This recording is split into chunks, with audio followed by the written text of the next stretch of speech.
Changanassery adapt സൊസൈറ്റിയിൽ പ്രത്യേക പരിഗണന അർഹിക്കുന്ന കുട്ടികൾക്ക് സർട്ടിഫിക്കറ്റ് വിതരണം ചെയ്തു. കമ്പ്യൂട്ടർ പരിശീലനം പൂർത്തിയാക്കിയ കുട്ടികൾക്കാണ് സർട്ടിഫിക്കറ്റ് വിതരണം ചെയ്തത്.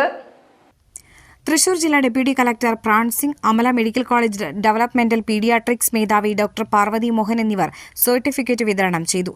പാറളം ഗ്രാമപഞ്ചായത്ത് അംഗം Anitha Prasannan, Adapt society president AV Sunny, course coordinator Bindu Kishore, computer അധ്യാപകരായ Shruthi Shibin, Sujatha Santhosh, Adapt joint secretary വോഗി സക്കര എന്നിവർ സംസാരിച്ചു.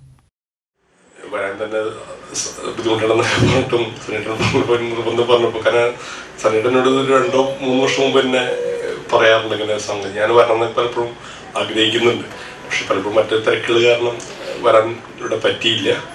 ഏതായാലും ഈ ധന്യമായ നിമിഷത്തിൽ, പവിത്രമായിട്ടുള്ള മുഹൂർത്തത്തിൽ ഇവിടെ എത്തിയതിൽ നിങ്ങളുടെ കൂടെ പങ്കെടുക്കാൻ പറ്റിയതിൽ എല്ലാവിധ സന്തോഷവും അറിയിക്കുന്നു. സമൂഹത്തിൻ്റെ മുഖ്യധാരയിൽ നിന്ന് മാറ്റപ്പെട്ടവരല്ല, മറിച്ച് ഒരുപാട് കാര്യങ്ങൾ ചെയ്യാൻ കഴിയുന്നവരാണ് എന്നുള്ളൊരു തോന്നൽ, അല്ലെങ്കിൽ ആ ഒരു ഉൾക്കാമ്പ് ഉള്ള ചിന്ത ഇത്തരം കുട്ടികളിലും അവരുടെ പേരൻസിനും ഉണ്ടാക്കാൻ കഴിയുന്നു എന്നുള്ള അത്തരം സ്ഥാപനങ്ങളുടെ ഏറ്റവും വലിയ പ്രത്യേകത അല്ലെങ്കിൽ ഒരു പ്രസക്തി. കാരണം അങ്ങനെ എല്ലാവർക്കും ഒരുപോലെ ആകണമെന്നില്ലല്ലോ. കാരണം ചില സമൂഹത്തിൻ്റെ രീതി തന്നെ പലപ്പോഴും അങ്ങനെയാണ്. അപ്പോൾ അത്തരത്തിൽ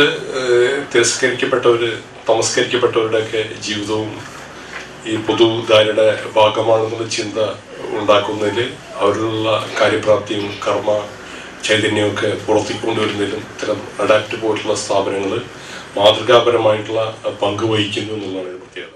ഇത്രയും നല്ല ഒരു രീതിയിൽ സ്വന്തമായ ഒരു കെട്ടിടവും സൗകര്യങ്ങളും ഒക്കെ കൂടെ നല്ല പ്രവർത്തനങ്ങൾ ചെയ്തു തുടങ്ങിയ ഇത്രയും വലിയൊരു സ്ഥാപനമായി വളർന്നത് കാണാൻ വളരെയേറെ സന്തോഷമുണ്ട്. ഞാൻ വർക്ക് ചെയ്യുന്നത് അമല മെഡിക്കൽ കോളേജിലെ ഒരു ചൈൽഡ് ഡെവലപ്മെൻറ്റ് സെൻറ്ററിലെ ചാർജ് ഓഫീസറായിട്ടാണ് ഞാൻ വർക്ക് ചെയ്യുന്നത്. ഞാൻ കൂടുതലും ഫോക്കസ് ചെയ്യുന്നത് ഏർലി ഇൻ്റർവെൻഷനിലാണ്. അപ്പോൾ ഈ വ്യത്യസ്തമായ വളർച്ചയിൽ വ്യതിയാനങ്ങളുള്ള കുട്ടികളെ നേരത്തെ തന്നെ കണ്ടുപിടിച്ച് അവർക്ക് എന്തൊക്കെയാണ് അവരുടെ കുറവുകൾ നോക്കി അതിനുള്ള ട്രെയിനിങ് കൊടുക്കുക. അപ്പോൾ അതിനുശേഷം വളരെ പ്രധാനമായി നമുക്ക് ഏർലി ഇൻ്റർവെൻഷൻ നന്നായി ചെയ്തു കഴിഞ്ഞാൽ മിക്കവാറും കുട്ടികൾക്ക് സാധാ സ്കൂളിൽ പോകാം. കുറച്ച് വൈകിയാലും ഇൻക്ലൂഷൻ ആയിരിക്കും അവർക്ക് നല്ലത്. ഒരു 90% പേർക്കും ചിലപ്പോൾ നോർമൽ സ്കൂൾ അറ്റൻഡ് ചെയ്യാൻ പറ്റും. ബാക്കി ഒരു 10% പേർക്ക് സ്പെഷ്യൽ സ്കൂളുകളുടെ ആവശ്യകത വരുന്നുള്ളൂ.